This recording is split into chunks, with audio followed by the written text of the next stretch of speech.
I had to end, but I'm back again. But they say bringing it back to the old school because we were talking about purpose though. So this is going to be like the part 2 of the purpose of me saying I had to end my live. So if you watch the video later, you'll see like I had to end my live, and this is a start back up again. But we was talking about purpose, and we was talking about how to find your purpose. And so one way I was telling people is that you find your purpose through healing. Like you literally find your purpose through healing. Because there's no way that you're going to be able to figure out who you are with all the walls that you probably put up from the pain and the frustration and the anger and the titles and all those different things. You're not going to be able to find your purpose that way.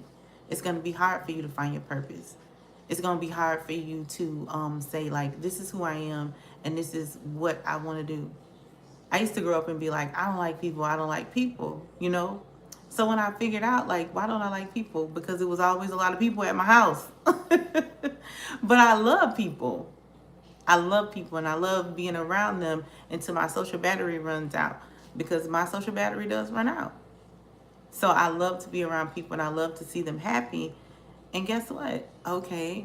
So I need to change the fact or change the verbiage of me saying I don't like people, because the reality is that I do like people. Your purpose, like I said, isn't found in logic. It's felt through like what pulls you. Like what, like what brings you in? What makes you happy? Even when it doesn't make sense to you. I can remember, and I always tell the story, and I know she is like totally okay with me telling this story because I've told this story plenty of times. And I can remember that, and it doesn't even have to be that because this has happened to me multiple times. Someone will come and we'll do a session, right? We'll do a session. And in the session, I will tell them, like, hey, just repeating back what they said to me. Hey, this happened, that happened, um, or this situation happened. I feel like you're gonna go do this later on, XYZ thing. And they'll look at me like, I'm not gonna do that. That's not what my desire is. That's not what I want to do. That's not what God called me to do. Oh, they will be mad at me. And I'm always calm. So I'm just like, oh, okay, you know? And then 6 months to a year, they'll come back and they'll be like, oh my goodness, Demasha, you told me I was going to want to do this. And now this is what is my desire to do.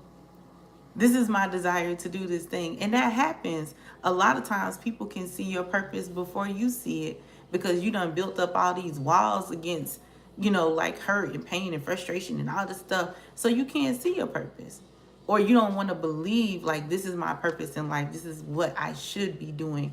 Or this is the direction I should be going in. So some questions you can ask yourself is, what do I feel drawn to even when I'm tired? Even when I'm tired. Because your purpose is something that you can do without a shadow of a doubt. Like nobody don't have to make you get up and do it. Nobody has to tell you like, oh, this is good for you to do. You gonna love it. You gonna do it tired. I was up to 3 o'clock in the morning making music. I love music. Knowing I should have went to bed, but that's something that is like part of my purpose. It's part of who I am. So ask yourself, what do I feel drawn to? Good evening. I'm doing great. How are you doing? I am doing great. Good evening. And then when you're asking yourself, like, what do I feel drawn to? What conversations light me up? Like when you're having a conversation, I don't know if you like a shy person like me, and I am shy, y'all. I'll talk on this camera, but I don't really talk in real life that much.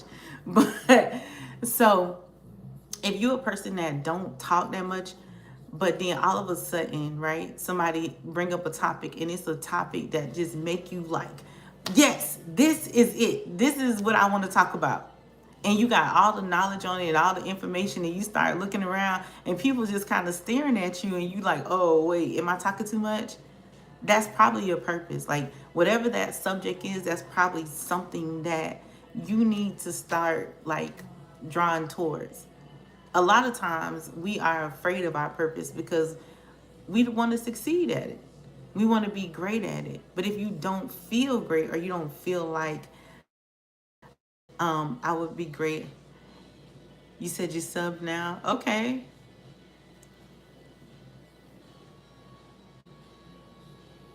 Okay, JJ, go ahead. This is a grown people conversation. I don't know why y'all get on these apps and y'all get in people's lives and stuff and just say crazy stuff. That's kind of like, that's why I said I feel like we should talk about intention, but we're going to talk about purpose. I feel like the best thing to do though is to talk about intention, like living intentionally. So maybe I'll talk about that later on during the week, is like just being intentional about what you do and what you say, because that's what's important, is being intentional about how you live your life. But so when you looking for your purpose, you're gonna ask yourself, what conversations light me up? What excites me? What brings me to like a high level of, hey, I want to do this? And then what should I do if no one paid me? Like, what can you do if nobody pays you to do it? And I know a lot of people like, I don't know, because I got to get paid. But when it's your purpose, you kind of like, oh, I don't know. Hi, hello. I don't know. I could do this. I could do that. You know, it doesn't matter what you do. So that's part of like, that's your purpose. Something that you could do without no one telling you, something you feel drawn to. And then something like, you don't have to have nobody clap for you, or and you may be doing your purpose now, you just not sharing it with the world or sharing it with anybody, because you probably feel a little like, oh, what people gonna think if I do this? What they gonna think if I say I want to be a writer? They gonna laugh at me. Hi. So you have to ask yourself those. I'm sorry, y'all, I'm reading some of these comments, which is like crazy. And then pay attention to your pain, because your pain, like the pain often points you towards your purpose. When you start asking yourself like different things that have hurt you or that came in, you know, like changed your life or transitioned you or moved you. I started my podcast off of pain. I literally started my podcast off of pain. And it just blew up. I started my podcast to talk about co-parenting and how important it is to learn how to co-parent, and how effective you would be in your children's lives with two parents instead of one parent. Or, you know, even though you're not together, it doesn't have to be always confrontation or argument. And that's how I started my podcast. That's how I found my purpose. So now at this point, I've been doing my podcast for 10, 11 years. And but I started it from pain. And did I know that was going to be my purpose, like in the world? I didn't know. I did not know that that was going to be my purpose in the world. I did not know that my podcast was going to blow up and I was going to build a brand from it and all that stuff. And I could do my podcast every single day if I had time. Sometimes I get frustrated because I want to get on the podcast and I want to say something and I can't. So that is my purpose. But what is the thing that you feel that deeply about? What is the thing inside of you that you feel about, like, okay, you know what? This is what I want to do. And then when I said to focus on the pain, like focus on like what pains you, what frustrated you, what's angry you. But when you're focusing on that pain, what's the solution to it? Because I started my podcast on pain, feeling awful, feeling bad, feeling like I'm in a dark place, and feeling like nobody cared, or they didn't understand like the love that I have for my children, but also the love that I have for my children to know their father. I felt like nobody understood that. So what was the solution to it? I said, you know what? I'm going to get on the podcast and I'm going to talk about co-parenting. So when you're thinking about that pain and you're trying to combine that with your purpose, make sure you're finding solutions though. Don't try to stay there in that pain. Oh, zip mouth, Miss Demasha, she told me to stay. She told me to think about my pain. I didn't tell you to stay there. I told you to think about the pain and then see if you can find a solution for the pain, because that may be your purpose. So that's what I told you. Now be careful, y'all. What do I wish someone had taught me sooner?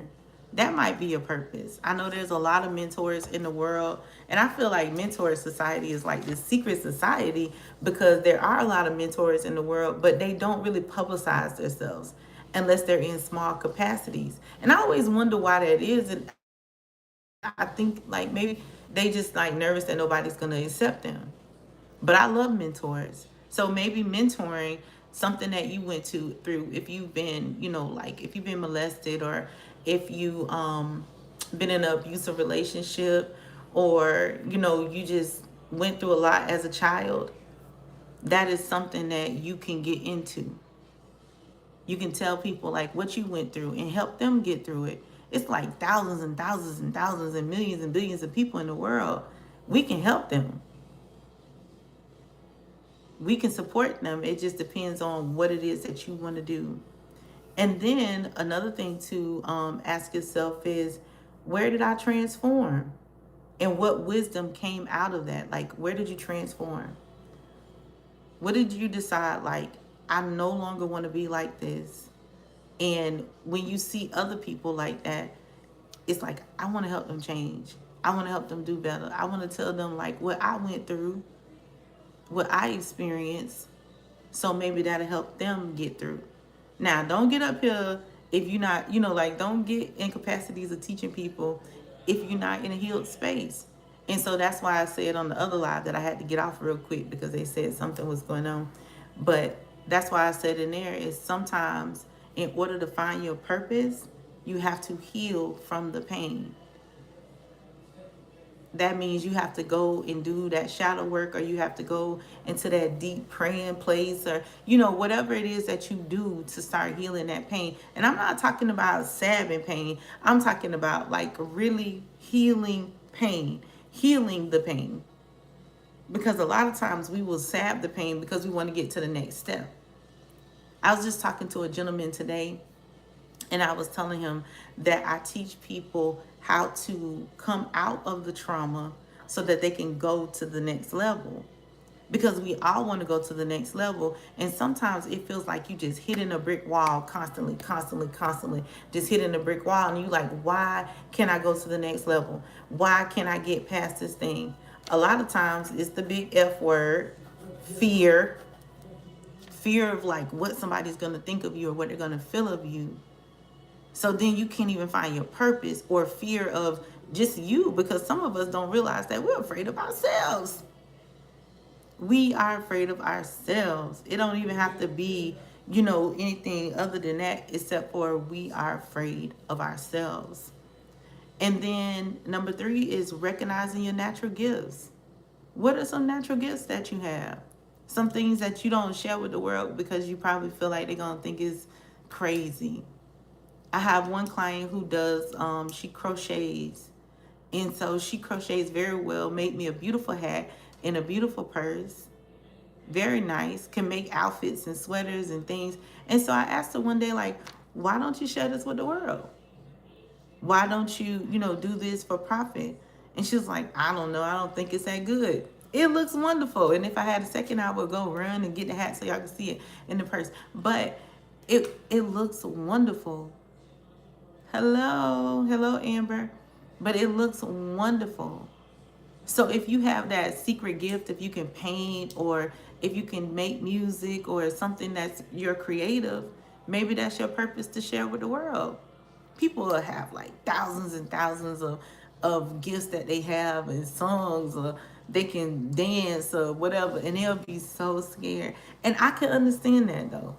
I can understand that because for a long time, I would not share my podcast with the world. I would do my podcast and I would leave it on the platform that it was on, and then I would send it to certain people until somebody said to me, like, how are you going to have a podcast and help people, and then you don't want people to hear it? And I thought about it, and I was like, why don't I want people to hear my podcast? I was scared. I was scared of what people were going to say. I was scared that, wait, they gonna know my life. They gonna know the ugliest part of my life right now, that I'm going through this divorce, that this my ex-husband trying to take my kids, and I'm having to fight a custody battle. They gonna know all of that stuff. And then I said, well, how am I gonna help somebody else get through it? How am I gonna help them know, like, this is okay? How do I know that they're gonna know that, co-parenting is achievable, where you have a good relationship with the other parent, and they have a great relationship with their kids, and you can still raise the kids together, Just because you live in two separate houses doesn't mean that you can't raise them together. It's the communication, it's the enlightenment, it's the understanding. So that's why I said my podcast is my purpose. But what is yours? And then what feels easy to you? A lot of times your purpose is the thing that feels the most like I could just do this. I could do this. What is it? What feels easy to you? And what do you lose? Like, what do you lose track of time in? Some people might say, I lose track of time in internet. Stay off the internet. The internet is negative. No, it is. I'm telling y'all, we're going to talk about this, but I had an experience with the internet this weekend, just watching people on the internet. And maybe I've been sheltered because I worked from home for a long time. And then I done came out the house to work, and just being out the house in the community, the world. And then one day I just said, I'm just gonna scroll the internet and see what's going on. And I just have to ask people are y'all okay? Is everything okay? Because there is no way that people could be so negative, so disrespectful, so nasty. So I mean, and it's so many people that are, that's on the internet, and they totally steering people in the wrong direction. Totally. And then to watch the people that agree with them is wait a minute, is everything okay? And a lot of times it's just unhealed situations. Maybe it's not their purpose to be on the internet. Maybe it's their purpose to heal, and then maybe they can come back. I don't know. But be careful, when you on that internet, if your purpose is to do content, make sure your content is aligned up, make sure it's intentional. But the intention is to support, to help, to understand. Or if your intention is to be funny, or if your intention is to dance, do that. But be careful how you steer people. Be careful how because if you a big content creator, or if you're in the beginning and you blow up, people are watching. And then they're living their lives that way. I always use the example of when Trump had told people to drink bleach, and people really drank bleach. Now, we all know that drinking bleach is not that's not what? We know that's not right. But these people were literally drinking bleach because he had such a big influence over them. So if your purpose is to influence people, be careful how you're influencing people. Make sure you're not reading the 48 Laws of Power. I'm sorry, y'all, I'm on a bandwagon about that book because I'm just trying to understand. Make sure you're not trying to control people. Because through finding my purpose, I started my podcast. But through that, I was healing. I was helping other people, but it was healing what was inside of me. It was teaching me that, listen, this is not how you talk to your father, the father of your children, just because you're upset or just because you're emotionally. And we'll talk about emotional intelligence at some point, because I feel like we lack a lot of that as well. So finding my purpose, I was like, okay, I still got to heal. And honestly, I started my podcast on my phone, in my car, with a cup of brown liquor. Every night I would go in my car, I would put my kids to sleep, and then I would sit in my car and I would record on my phone, and I would drink the liquor because I felt like at that moment that's what I needed. No clue that I was walking in my purpose. No clue. And from starting the podcast and people listening to, when I finally put it out though, and people listening to my podcast is how I started to coach. So during that process, it's like, okay, I'm coaching. And I was thinking what the heck I'm gonna do with this master's degree? Because don't let people trick you. Just because you have a master's degree don't mean that you in this big old, pool of work